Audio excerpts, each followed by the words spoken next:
United States offered to sell 2 types of top-of-the-line attack helicopters to the Philippine Air Force, PAF.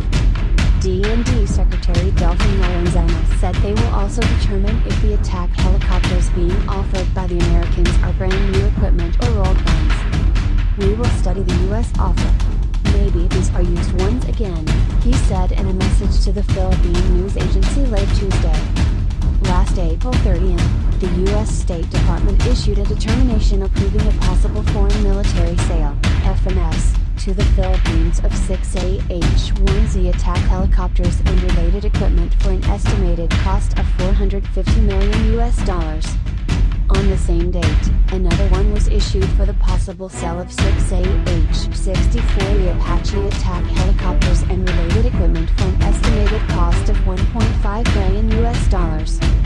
However, Lorenzana said the PAF was more interested in acquiring around 6 Turkish Aerospace Industries T-129 choppers for its attack helicopter program, which has a budget of around PHP-12 to PHP-13 billion. Yes, the PAF is intent in acquiring